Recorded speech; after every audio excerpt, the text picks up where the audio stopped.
Are you looking for adventure? Do you want to find peace? Long-distance trails offer you freedom and discovery. They offer a way to connect to yourself and to the world around you at the same time. The most popular trails have become crowded, but there are so many other trails that have plenty of space. The Trails Around the World podcast is here to introduce you to new trails and to new types of trails and to expand your horizons. Join me as we explore, finding out what is possible and how to do it. Stephanie Langner, welcome to the Trails Around the World podcast. And thank you for joining us today. We're going to talk about the Long Trail in Vermont, which is the oldest long-distance trail. And please go ahead and introduce yourself. Let us know a little bit about your background. And I use the term adventure resume. I'm Stephanie. On trail, I go by the trail name Pancake, and I enjoy all sorts of different adventures in the mountains. As a kid, I grew up skiing and snowboarding, and I got a certification as a wilderness first responder after some time out on trail. And in 2016, I hiked the Appalachian Trail southbound. In 2017, I hiked the Northville Placid Trail southbound. And then in 2018, I hiked the Long Trail, followed by some time out west in Zion National Park, where I did a Trans Zion trek. And then in 2020, I've taken a little bit time off. I had some healing I needed to do from some old injuries, and I'm hoping to get on the PCT southbound again this year. So you're trying to do PCT 2021? I have a permit ready to go. With any luck, Excellent. things with the pandemic will slow down a little and allow me to safely hike. Yeah, so you want to do southbound. I think that kind of going against what the popular direction is gives you a little bit more time alone, a little bit more reflective, and it also minimizes the impact on the trail. Mm-hmm. What about hiking makes you love doing it? What's special about it? I remember probably my second or third backpacking trip. That was only 3 or 4 miles total. And I was talking to a friend that goes by the trail name Jolly. And I secretly confided in him that I wanted to hike the AT, knowing he had done over 500 miles of it himself. And he asked me why. And then he gave me a little bit of a hard time, as friends do, because I paused for a really long time. And usually I'm very quick to answer. And I'll never forget what I said because it came from such a place of authenticity. And to me, being out on trail, I feel like there's a natural order to things. Even if it seems chaotic, like a tree branch falling down to the ground, it gets decomposed and becomes part of that ecosystem. And it just feels like there's a natural order to all the chaos. And in my day to day life, and I am a public school teacher and I love what I do, but sometimes we build these structures and routines that make things chaotic for no apparent reason, like having to squeeze in a bathroom break between classes instead of being able to meet your biological needs when you have to. And so there was this very calming sense to that.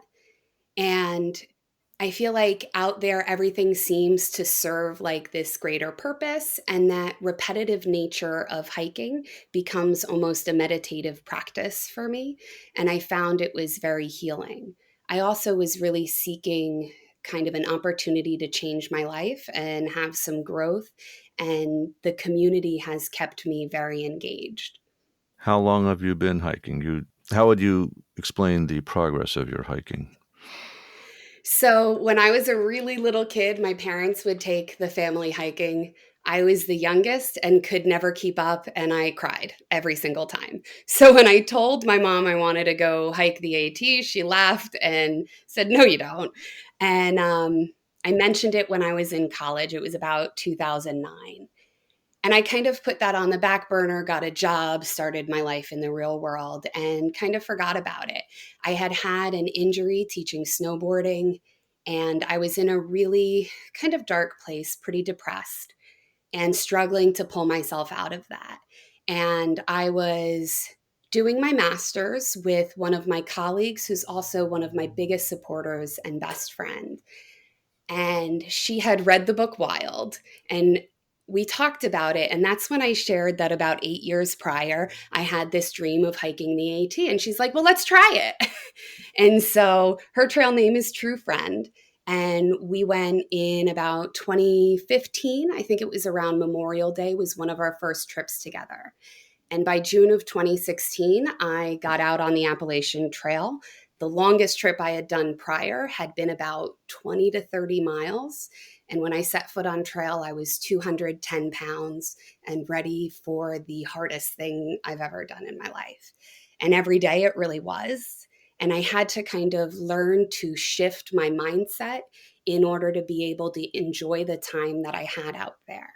I could either dwell on the fact that everything was hard and my joints were achy and beat myself up over being heavy, or I could learn to embrace the extra fuel I had on my body and go a little bit slower and be a little kinder in the process. And so it was really only about a year from the first time I tried backpacking before I got on a long distance trail. And I've just fallen so in love with it that every summer I've tried to go out and do a little bit something else. In this episode, we plan to talk about the Long Trail in Vermont, which you did in 2018, right? Yep. In 1 to 3 sentences, please tell us why we would want to experience this trail. What makes this trail special? I think first someone has to consider what kind of hiker they are. Because for 273 miles of trail, which is short enough to do in a small time frame, but big enough to give you that real long distance trail experience, it is still incredibly rugged. And so you have to consider whether or not steep terrain is right for you. But I think that it is the perfect length in order for it to be accessible if you have any time constraints. And it has so many unique features, like traveling through the Green Mountains of Vermont, where you'll pop out onto ski trails and have these spectacular views in the middle of wooded forests. You mentioned the fact that you're going through green, you're in the mountains, sometimes quite rugged, and that you cross a lot of ski runs. Apart from that, how would you describe the terrain, the scenery, how it progresses as you go through the trail? So, going southbound, I started up at the Canadian border. And up there, it has both hardwood trees as well as evergreens, and things are steep, rugged, and often rocky. And as you head southbound, I felt like those mountains kind of smoothed out a little bit. And the southern 100 miles or so of trail actually is the same as the Appalachian Trail. And when you get there, there are still some rocks, but I feel like the mountains are a little bit more rounded at the top and a little bit less steep. So most people actually head northbound as they go, and they finish with some spectacular 360-degree views on top of the mountains. Going southbound, I felt like I was going home to a trail that I already had visited. And so that was kind of special for me. I will say one feature that I thought was really great was there's a lot of fire towers. So even if you're walking through these evergreen or hardwood forests, you can get above the canopy and have these spectacular views. And I actually did a little bit of research because I felt like I could have better understood the trail. And I wish I did this before I hiked it, because I learned something really fascinating about the differences between Vermont and New Hampshire. And I don't know if you know this, but back when the plate tectonics were shifting, at one Mm-hmm. point, Vermont was actually the coast of the northeast of the country. And it's believed that about 400 million years ago, there was a coastal collision where New Hampshire and Vermont collided. And that's what pushed the mountains up in Vermont. And Hmm. those mountains are very different from the mountains of New Hampshire because they have more folds and ridges and long valleys that lead Mm-hmm. to a much richer soil because weather systems will get kind of trapped in those valleys. Whereas New Hampshire is a little bit more exposed and the weathering and erosion is different because they don't have those same folds and valleys. I've always thought of Vermont and New Hampshire as being very different in their geography. The White Mountains are much different from the Green Mountains in their just the feeling of them is quite a I different felt like thing. when I was up north in Vermont, it reminded me more of southern Maine than it ever did New Hampshire. And there are some Huh. sections that are steep enough on the trail that there's ladders there to help you up and down. From Yep. Mount Mansfield to Camel's Hump, I think there's like a half a dozen ladders, which was really something. Here in Japan, that's very common. But again, the plate tectonics. So, how did you learn about the Long Trail? So I actually learned about it on the Appalachian Trail. And I Hmm. felt a little naive in my own ignorance because, as you mentioned earlier, the Long Trail is the oldest long distance backpacking trail in the US. And it was actually the inspiration for the Appalachian Trail. And so when I passed through Vermont, I stayed at the Long Trail Inn in Rutland. And in the bathroom, the women's bathroom, there is a framed article that every time I'm in the area, I like to go take a look at it because the title of the article was Without Male Escort or Arms. And it was a story of three women in 1927 hiking the Long Trail from end to end. And I think there's a lot of history and specialness to that. So when I hiked the AT and I saw that sign and I read a little bit more about it, I felt like it would only be natural to come back and finish it. How does the Long Trail compare? And you've somewhat answered this, but how does it compare to other places where you have adventured before? So I felt like it was every bit as rugged and challenging as hiking in New Hampshire or Maine, but I felt like it was a lot more protected in the trees. So my biggest fear getting out on the AT was being exposed in thunderstorms. And I feel like there were probably only a handful of peaks on the long trail where I would have that kind of exposure. Instead, you're kind of covered by all the vegetation and gives you a little bit more protection.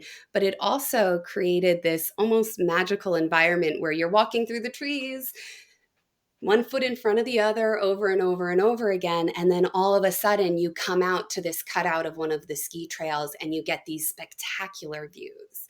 And so it kind of took me by surprise sometimes because you're in this green tunnel almost until all of a sudden you can see the vast wilderness in front of you.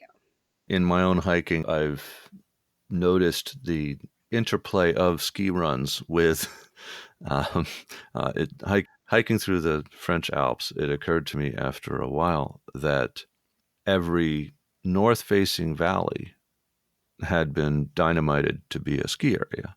In the summer, that's pretty ugly.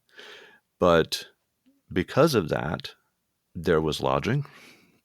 You could there was public transportation. You could get food because there were people living there and they could make a living from the skiing. So there was that sacrifice of 25% of the valleys, the ones that face north or mountain faces. But on the other hand, it allowed the humans to be there. And so you had abandoned villages in some places, but in other places there was a vibrant economy. And much like you said with the ski resorts kind of creating that, these little communities around those areas, I along the way ran into Ron Tipton, who used to be the CEO of the Appalachian Trail Hmm. Conservancy, and he said he was more of an in to in hiker these days rather than an end to end hiker because, much like you said, there's lots of these little bed and breakfasts in Vermont where you can Right. stay. And a lot of them will even in the off season for them, because they do target more of the skiing community, they will shuttle hikers to where they want to start for the day and pick them up at the end of the day. So that is something that was available to people if they wanted to be able to sleep, four walls and a roof every night. Right. No, that's good to know. And it opens up possibilities for the long trail that aren't there with people who want to end hike the AT. We should mention through hike is the term used with the Appalachian Trail. End to end is the same thing, just applied to the long trail. It's simply a difference of terminology, but it's the same thing, right? Yes. Did you hike the long trail alone, so to speak, or did you do it with someone else? So I set out with True Friend, who's my colleague that kind of started backpacking with me, and we were hoping to take about 3 weeks to complete it. But about a week into our adventure, she had an injury, and we had to rearrange some logistics because she needed a few stitches. And so at that point, I set out solo, but it was probably only another week or so before I was on the section that is shared with the Appalachian Trail, and it happened to be southbound hiking season. So I met a group of about 4 or 5 hikers that were about the same speed as me. And living in New Jersey, I was actually able to help them out when they continued along their trek, and I got to see them again. So I guess I was sort of alone, but there was a lot of community out there that was really Mm-hmm. supporting me along the way. Most people, when they end to end hike the long trail, they go from Massachusetts up to Canada, right? As opposed to what you did, Canada down to Massachusetts.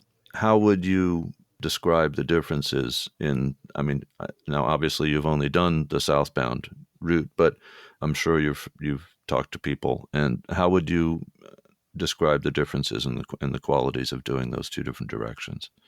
So, starting out at the Massachusetts border and heading northbound puts a lot of your steepest terrain and your biggest climbs at the end of your hike. So, if you are developing your trail legs and trying to get in better shape, heading northbound gives you a few days where it's a little bit easier to kind of get your strength and your aerobic fitness kind of up to par. Whereas heading southbound, within the first week, you are in some of the steepest and most challenging climbs of the trail. One of the very first ascents heading southbound is Jay Peak, which is up near Canada and has a Mm-hmm. lot of really aggressive skiing. For me, I've skied there, so I kind of loved getting my start in a place that was familiar. And I also tend to start projects with a lot of enthusiasm and excitement. And I know that sometimes with time that can wane. So I almost like to start with the hardest stuff so that as I get a little tired, I can kind of ease up a little bit. Mm-hmm. And socially, how does the Long Trail compare to the Appalachian Trail? Now, I'm guessing the Appalachian Trail you did northbound. Did you start in Georgia and end in Maine? I actually did that southbound as well. You did. Okay. Okay. So So, I think you see a lot of the social stuff, but in almost like a little microcosm. There are fewer people that hike the long trail. It's much shorter, so you actually have more flexibility in when you want to do the hike. I went hmm, in the summertime, which is not really peak for the long trail. I think most people, if you have the opportunity to choose, would probably choose more of a September or October hike because it's a little bit cooler. You're not going to have as much mud or black flies, and you get the spectacular colors of the seasons changing. hmm, And so I think that you get the communities, but you might have to work a little bit harder or maybe use some different social media to connect with people if that's something you're really seeking. yes. And you're not traveling with, I know on the Appalachian Trail, there's this phenomenon, and also on the PCT, this phenomenon of a bulge that moves northward starting in March or April. And you don't have that when you're headed southbound, right? So I think that as more people gain interest in long distance hiking, you see it a little bit more. There was a little bit, we called it the bubble. There was a little bit of a bubble of southbound hikers on the AT, but it was so much smaller than northbound. Hmm. And I think the same would be true of the long trail. But like you said, with the window being open enough, like I went in July, but most people might wait until September. And even through October, depending on how early the snow comes, it can still be quite lovely. I think that that spread of time with the short distance does make it so that it kind of naturally pops the bubble. So the long, as you were saying, the long trail is much different socially because it's not time constrained. You don't have to. You're not limited by season at one end, season at the other, and probably 5 or 6 months to hike the trail, so that you don't have the same bubble moving in the way that you do on the AT, right? Yeah. So you took this. You did this hike in 2018 in the summer, right? Yep. What month did you do it? I was out there from July 19th to August 11th. And how were the bugs? It was a very dry year, so there was a drought. I actually had more Uh-huh. concern about finding water than I did about the Right. insects until I got about a week and a half of rain straight. And that solved my water problem and kept the bugs at bay because they don't fly real well in the rain. Right. Yeah, I'm used to New England a little bit further south, and by July it's gotten okay down there. But I see a lot of talk on the forums about the long trail, about avoiding June, for instance. I think I would say May, June I would be think the that's worst. peak black fly season. Exactly. So it took you 3 weeks, right? I think it was about 23 days. Yeah. Mm-hmm. We've talked about the bugs. What other considerations would affect timing for doing this hike? So I think the biggest things to consider are kind of your experiences with hiking and what you're hoping to get out of it. Once you know that, you can evaluate what the best time frame is for you. And with the long trail in early spring, and I think it probably does extend all the way up till May or June, you get a lot of mud from the snow melt. And so a lot of mud makes for challenging hiking, and it also leads to a lot of black flies. And so when I was there in the summer, it was hot and humid, which for many people, that would not be the ideal hiking scenario. But for me, as a school teacher, that's when I have the time that I can go and do something like that. For me, the trade off of hiking in the heat, but being able to do it was well worth it. I think I mentioned earlier, I would guess September, maybe October would probably be ideal. Mm-hmm. And at 273 miles, I think that about 3 weeks is a pretty average pace. I think I only did about 15 miles a day. I Mm-hmm. mentioned earlier there was an injury which created some logistical challenges. So I did take about 5 of those 23 days were not hiking days at all. So they Mm-hmm. were moving cars and taking some time to rest and recover. And so I would say expect challenging hiking. There are Mm-hmm. areas where it climbs thousands of feet at a rate of 1,000 feet per mile. That's pretty significant. So if you're used to hiking somewhere flat, you might need to expect to take a little bit longer or go a little bit slower. Are there any other cultural or historical factors to discuss concerning the Long Trail? So, on top of Stratton Mountain, which is a place I've skied before, but I've also hiked it twice because it is in the southern portion of the trail. And that is actually where Benton Mackay was when he came Mm-hmm. up with the idea of the Appalachian Trail. So that place is really special because I believe it was also where James Taylor, who proposed the idea of the Long Trail, decided on that as well. So in 1910, James Taylor decided to create this trail, and it took them about 20 years. Actually, I think it was 1909. He had that idea on top of Stratton Mountain. And then in 1921, so just after that trail was finished, is when Benton Mackay kind of dreamed up this vision of the Appalachian Trail.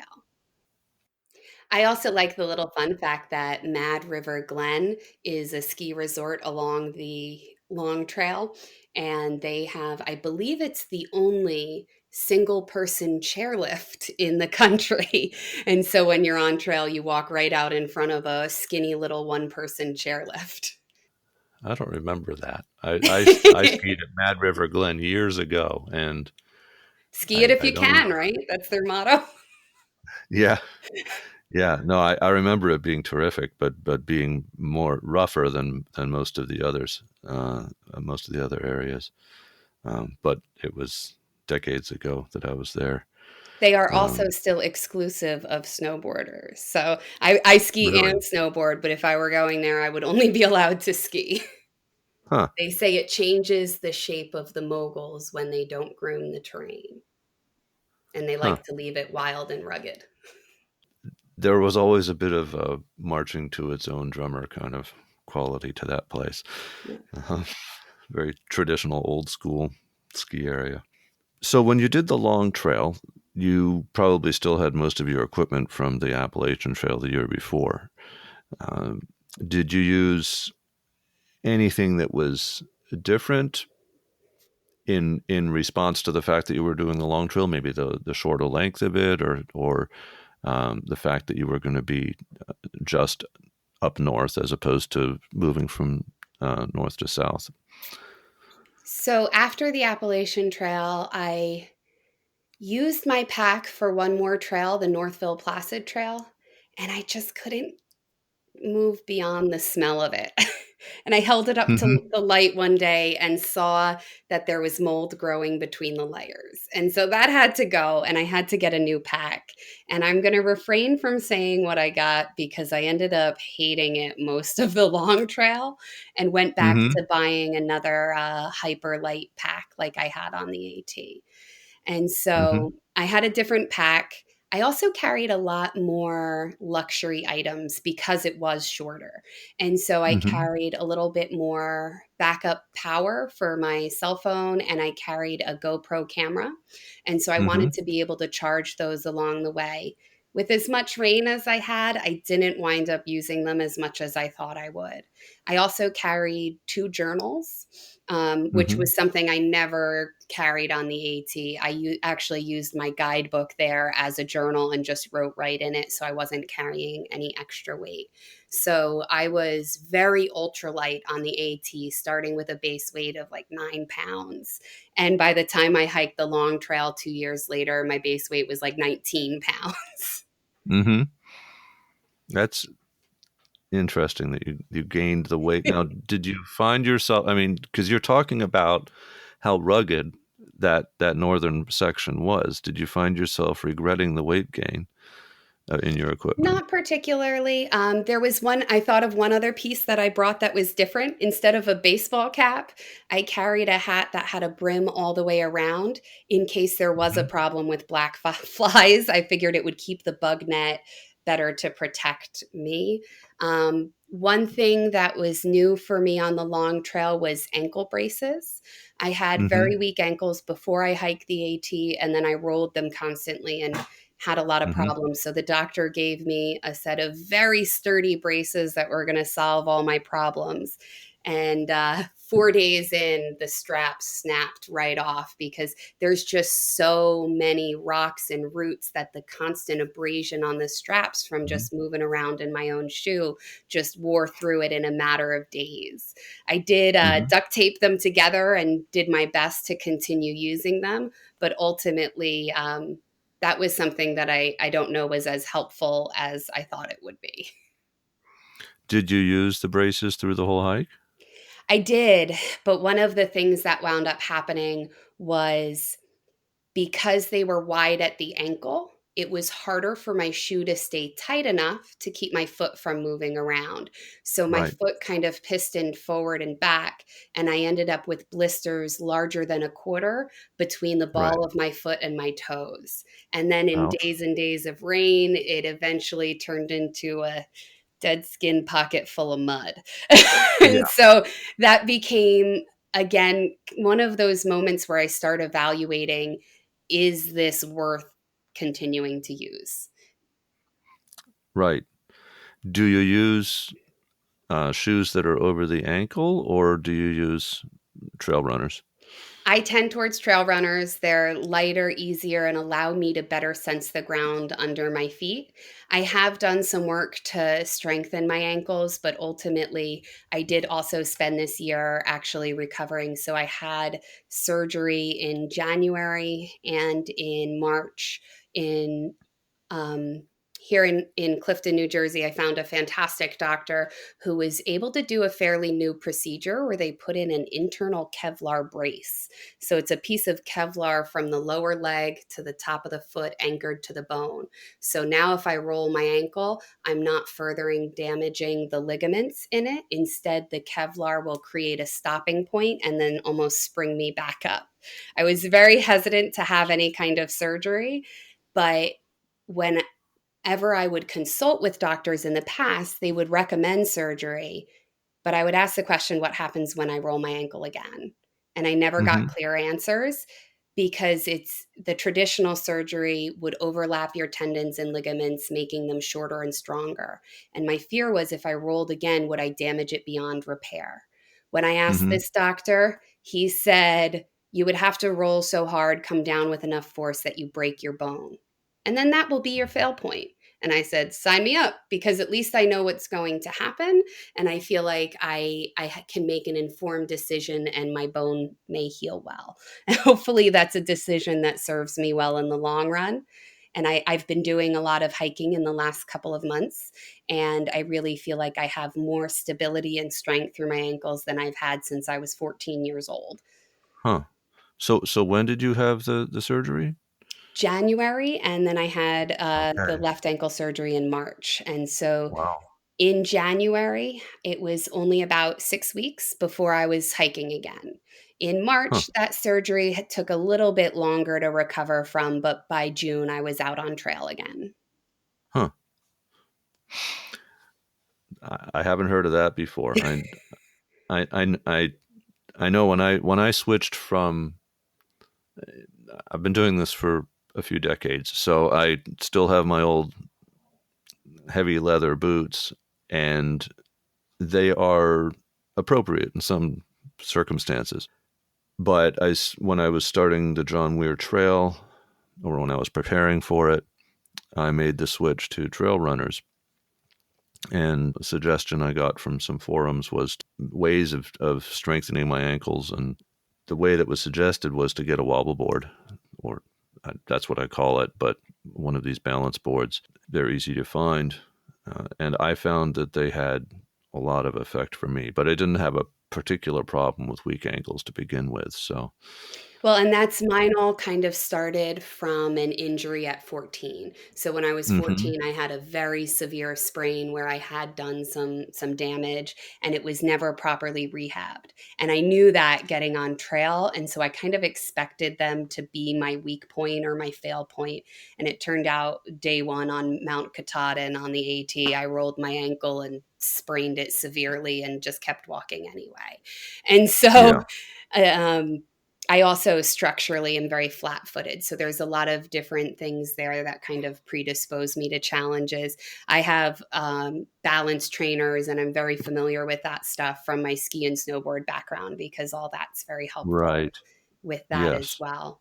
But I find the trail runners feel good for me overall. When I use boots, if I start to get wobbly in the ankles, they wind up putting a lot of pressure on my knees as kind of a result of being stabilized. So I Hmm. just tend to feel more comfortable in the trail runners, and I'd rather my ankles take kind of the brunt of that than risk my hmm ACLs or MCLs. Yeah. Generally, the strength of the ankles builds up from the hiking and it kind of takes care of itself. Is there anything that you didn't take that you wish you had taken with you? Yes, povidone iodine and gauze. Mm-hmm. I had not yet gotten any wilderness first responder training, and my friend fell and scraped up her shin pretty significantly. And I do Right. have some background in first aid, but I generally carry a pretty minimal first aid kit. And Mm-hmm. so when she got hurt, we had to do tough decision making about how we were going to approach that.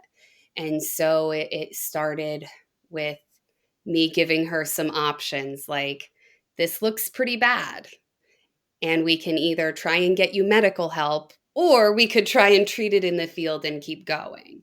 Because I care, I told her I'd rather her get medical help because I don't want her to risk the infection. And there were some roads nearby that we were able to get her to medical care. And it did turn out she needed some stitches.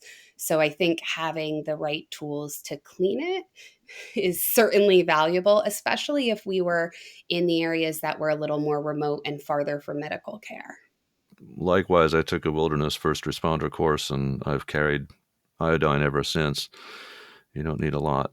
But I also spent time living in the third world, sometimes away from support, and iodine is a terrific backup for purifying your water. And so I've lived, I've lived for months using the iodine to purify all my water. It tastes terrible, but but that is a secondary consideration. Yeah. And it is a reliable way of purifying your water. So if whatever your primary system is gives out, then having the iodine in that first aid kit has multiple uses. It has become part of my standard kit now, even when I'm out on day hikes. Yes, same here. So we mentioned that this can be done staying at inns a good deal of the way.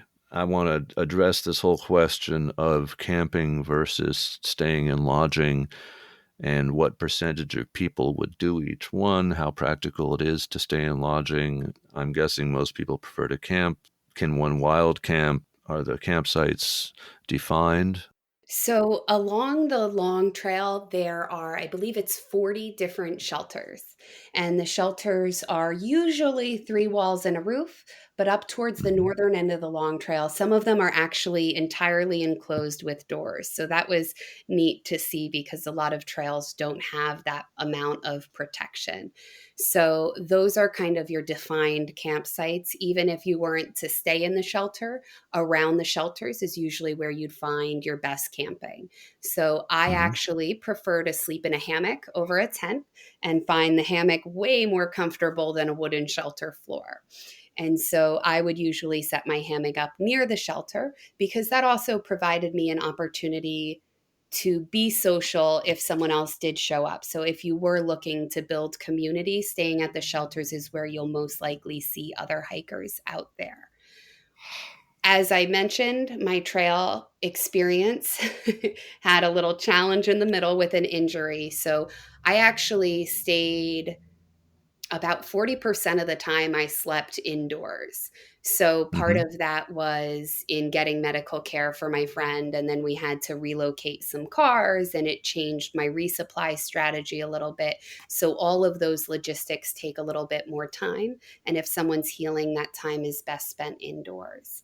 I think that whether or not you choose to stay at places like bed and breakfasts or inns will have a big effect on your budget. So, someone who's interested in doing that is going to have to plan their finances very differently from someone who's planning to camp. The Mm-hmm. easiest way to keep the budget down is to sleep in the woods most of the nights that you're out there. If you're going into a town to resupply, whether that's buying food at a local grocery store or if you mail yourself resupply packages, if you can plan a short day in and then back out the same day, you don't wind up spending money on lodging. Mm-hmm. Are there particular skills, knowledge, abilities that you would recommend that people have before undertaking this adventure? And what different ways are there for people to learn those knowledge, skills, and abilities? So I think that on any backpacking trip, some of the most important things to know are yourself, your equipment, your route, and your plan. And that plan should include some general resupply plan and what to do in the case of an emergency. But I also think it's really important for people to learn how to call on their own courage and resilience because it is very challenging. They have to stay flexible and have like the skills to problem solve in the moment. And cultivating a positive mindset in challenging times can be really valuable as well. And so those aren't really long trail specific, because I think that's true of any time you go out into the wilderness for an extended period of time. When I was learning about these things, I watched YouTube videos, I read books, I listened to podcasts like this one, and read different blogs. But the reality is, knowing yourself and your physical, mental, and emotional conditioning is going to help you tremendously. And I feel like people get into the most trouble if they aren't really being honest with themselves about how much they know, or if they're not accurately gauging their own fitness level. So, to get in good, like physical condition for something like this, I think that's important. Things like hiking, even if it's not a long backpacking trip, is going to work a lot of those same muscle groups. So sometimes the best way to get in shape for backpacking is to go backpacking, right? Go on a shorter trip to kind of test how you're doing. I run. Recently, I started snowshoeing, and I also ski, snowboard, and practice yoga, because all of those things help develop my kinesthetic awareness, which is going to give me better balance and range of motion when I'm out there on the trail. I think if you're looking to learn a little bit more about courage and resilience, there is a researcher by the name of Brene Brown who does a lot of work on courage and even vulnerability. And I think that her work is really helpful in that respect, but it's not at all specific to hiking. When it comes to developing things like flexibility and problem solving, I kind of lump those together with mindset, because I think most of us are naturally kind of problem solvers, as long as we don't get like fear or anxiety get in the way. So things like learning about a growth mindset versus a fixed mindset. And for people who haven't heard of that before, a fixed mindset might sound like someone saying, I can't hike an uphill, they're so hard. Whereas a growth mindset might sound like someone saying, climbing this uphill is building my aerobic capacity, right? So there's an opportunity Mm-hmm. for growth there. And so Mm-hmm. I think learning about those things are going to be incredibly helpful. Um, when it comes to the long trail specifically, I would check out the Green Mountain Club. They have a web presence, and they also publish different things like that, books, maps, and they're the ones that maintain and care for the trail and advocate for it and have really created it. As far as creating a plan, including resupplying, I used a website, longtrailvermont.com, had an incredible amount of information about how you can strategize to resupply. And where can others learn about this trail? What are the best books or maps, websites? So I think the Green Mountain Club is a great jumping off point, because that's going to give you a lot of background information on the terrain, the local trail communities, and you can really learn a lot there. I used an app on my phone for most of my navigation known as Guthook's Guide. You can purchase maps of different hiking trails in the world, and I thought it was well worth it because it shows your exact location using the GPS of your phone, as well as where the shelters are, water sources, road crossings, and you can see how far away from those things you are. I also love the elevation profile option they have there, because it can show me just how big that climb I have laying ahead of me is. I mentioned it a moment ago, I believe, was the longtrailvermont.com. And they had some really great details about how and where you can resupply along the way. And so they had plans for both northbound and southbound hikes, and gave different options depending on what your hiking speed might be. What are the most practical ways of getting to and from each end of the trail? So living on the East Coast and having a hiking partner, what we did was we actually left one car at the Massachusetts border and just drove all the way up north. And I think it was through the GMC website. They had a list of trail angels, which are people Hmm. that provide support to the hiking community. And so, True Friend had reached out to a trail angel who said it would be all right with him if we left our car at his place and then Hmm. actually drove us to the trailhead. So I think Hmm. even if you were flying in from another country or different area of the US, it would be valuable to look at those lists of trail angels and reach out because you never know who might have that day off and some people are willing to do some extraordinary things. I do Hmm. believe there were also suggestions on transit to get you to the southern end of the trail, but the northern end of the trail, because it is at the Canadian border, is pretty rural, and I think you'd have to find someone to drive you there. Public transit probably goes into Manchester Center there, I'm guessing. And certainly it goes to Williamstown, which isn't too far away. And Yeah, I think it's a little I think pricey. most people might try and shuttle from Manchester or something to that effect. There are also a lot of groups out on social media, like on Facebook. There's a group for long trail hikers, and people will even put out posts there saying, "This is what I'm looking to do. Does anyone have suggestions?" And there's a very supportive community there. Hmm. Yeah, and actually, come to think of it, one could start on the AT in Massachusetts at Route 2, where it crosses Route 2 right near the Vermont border. So hike the extra few miles and just keep on going on the Lone Trail. Absolutely. Are there any safety, security, or health concerns that you haven't mentioned?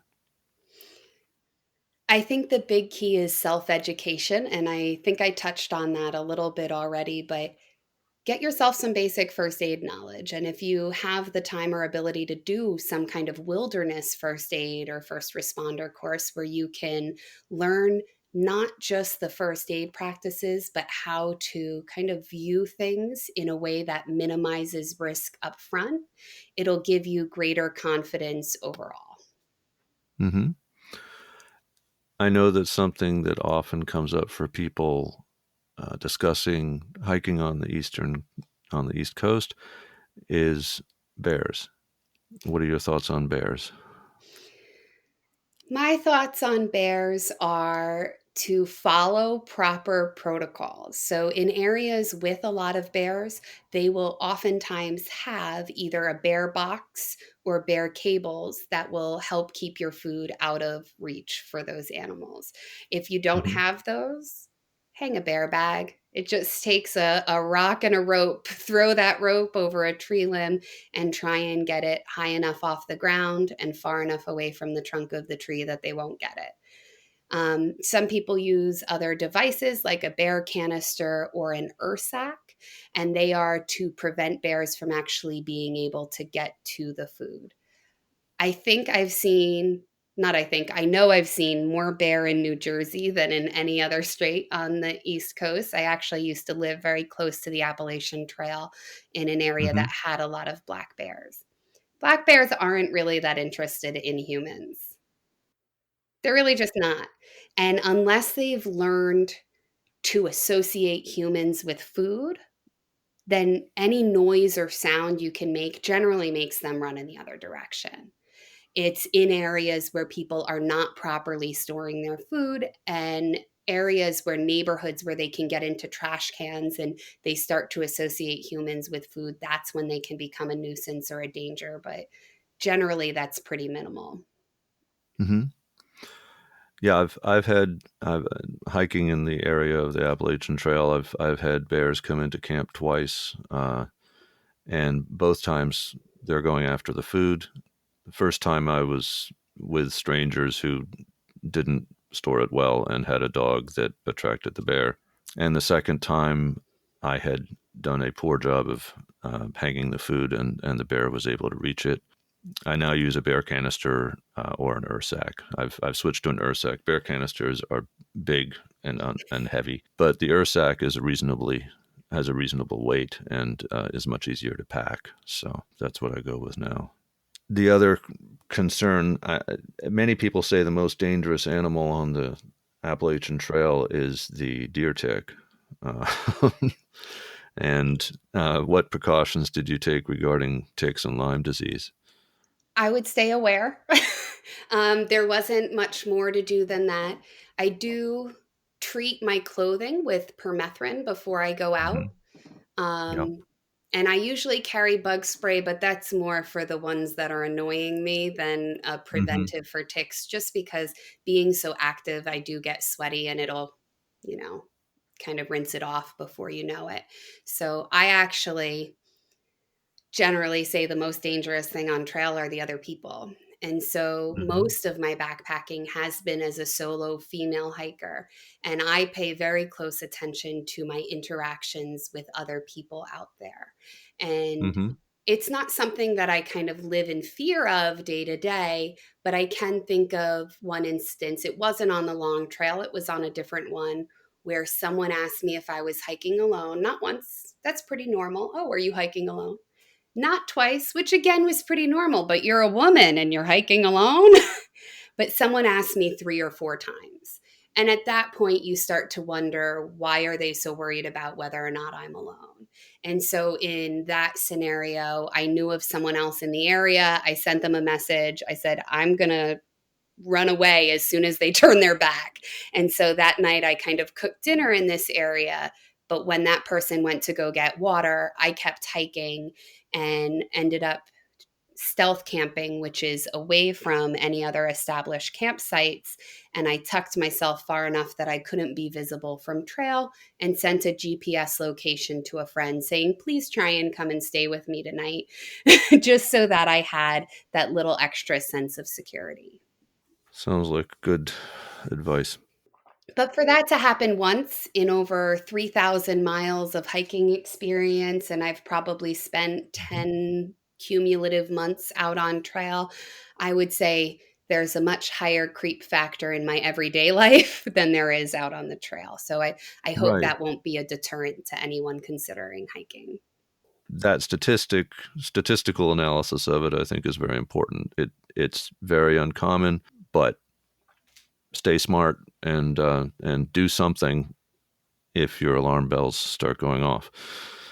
That's why when you first posed this question about safety or security or health concerns, I start with this idea of self-education, right? If you learn to listen to yourself and learn to kind of perceive your surroundings and scenarios, and you can kind of trust and have confidence in what you know and understand, you're going to set yourself up for success in the long run. And sometimes that self-education is just about the statistics so that you don't have to worry as much because you can go, statistically speaking, this is going to be all right. But then Hmm. you can also use that intuition to also build up your defenses and kind of be proactive and take responsibility for whatever you can to keep yourself safe. So you discussed camping and avoiding restaurants as being the biggest factors for controlling costs on a trip. And I was wondering if you had any other suggestions in that direction in terms of, what are the variables in the costs? How can one control that? So for me, I think about the biggest financial factors aren't actually the trail ones for me because once you own gear and you learn how to optimize your system, the expenses of living in the woods are not very high. But for me, the biggest expenses are stepping away from my day to day life. So, how will you afford your mortgage or your rent or whatever bills you have when you are, in my case, not getting paid and going out on these adventures? So, even though in the summer I have time off, I usually work a second job so that I can take the time off when I want to. And so, I think that trip costs generally come down to the cost of gear, the cost of getting to and from the trail, town stays, and food. And so I also dehydrate most of my own food when I'm going out because I find that's cheaper than a lot of prepackaged meals. And a lot of hikers will stick to accessible and inexpensive food like ramen or Nor's pasta sides, but I like vegetables. So I tend to cook a lot of my own stuff and dehydrate it because I feel like nutritionally it's better for me. And if Mm-hmm. nutritionally I'm eating better, I'm going to stay healthier. And if I stay healthier, there are fewer costs to spend on when it comes to maybe having to buy medicine in town or maybe needing the extra day off and spending that day in town because you're tired. Well, if it's really just malnutrition, fueling your body well might be able to circumvent that. Another question I always ask is, and I think you've answered it largely with the fact that you're a teacher, but how do you make the time for for the hiking and do that at the same time that you continue to support yourself? It's a challenge. And so I was probably a little bit financially risky the first time I got out on trail. I thought I had a pretty good budget planned out, but as I mentioned, it's the life costs that tend to be expensive.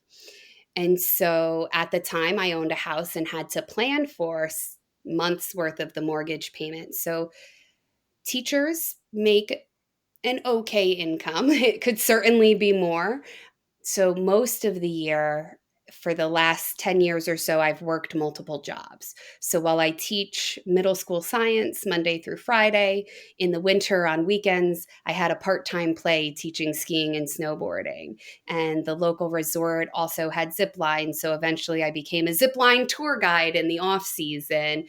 And I'm always trying to optimize my income. But I learned after the trail that the easiest way to do that is reduce your day to day expenses.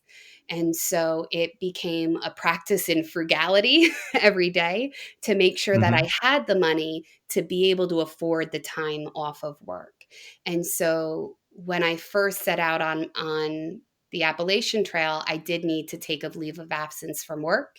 And I was actually in a position where I was considering quitting if that wasn't granted. But I needed to have kind of the finances to be able to support that. These Mm-hmm. shorter trails have been perfect for me because if I'm not working in July and August, I just have to make sure I have the money to cover my mortgage in those months.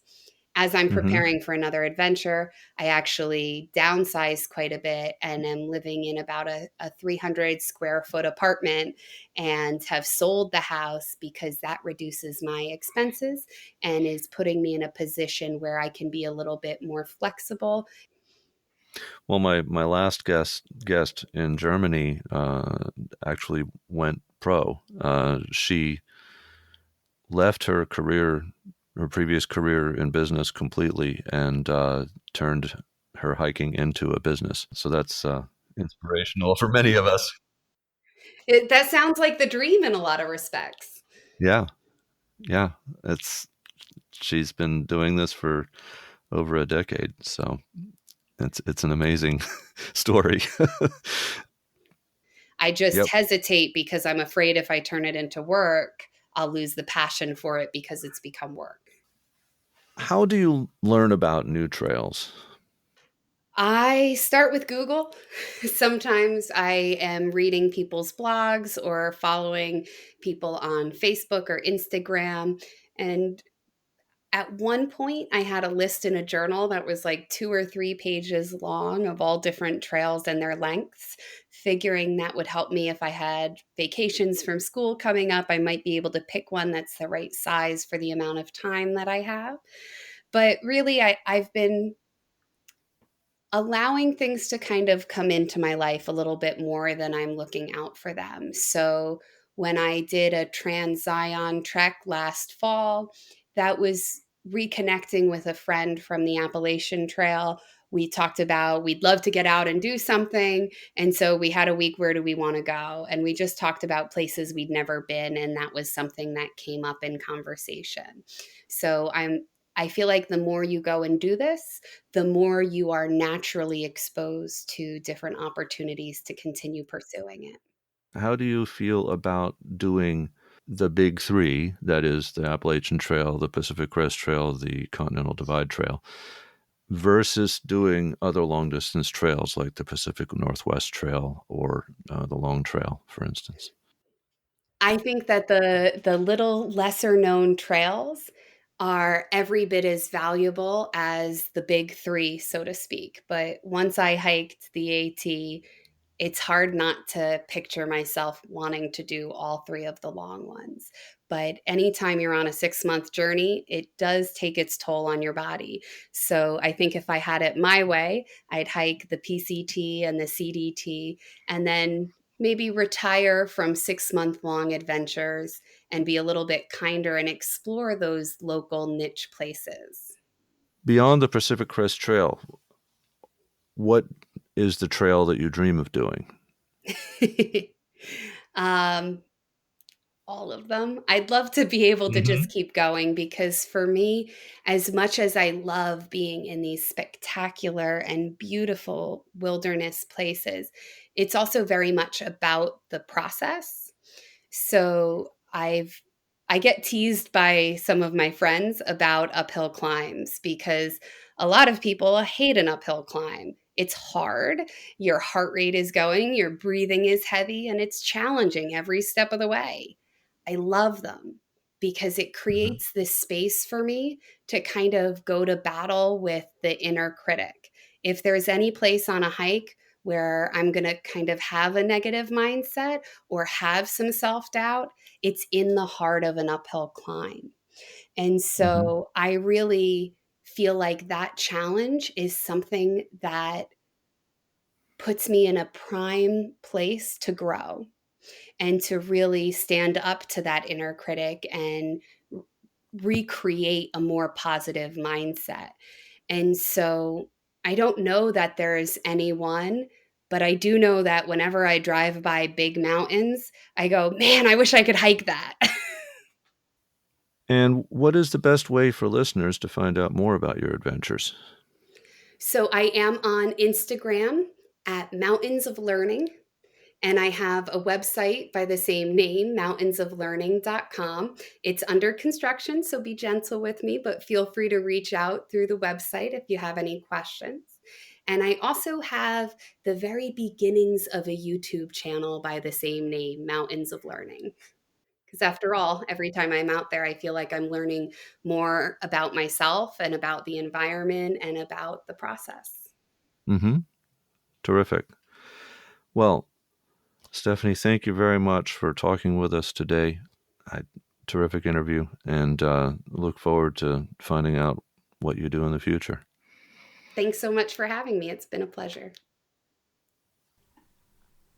Thank you for listening to the Trails Around the World podcast. Please visit us online at trailsaroundtheworld.com, and please join our Facebook group under the same name. If you liked this podcast, please help us out by leaving a review on your favorite podcast source, such as Apple Podcasts. This is Sky King, and I look forward to you joining us next time. In the meantime, happy trails to you, and please remember to leave no trace as you enjoy the outdoors.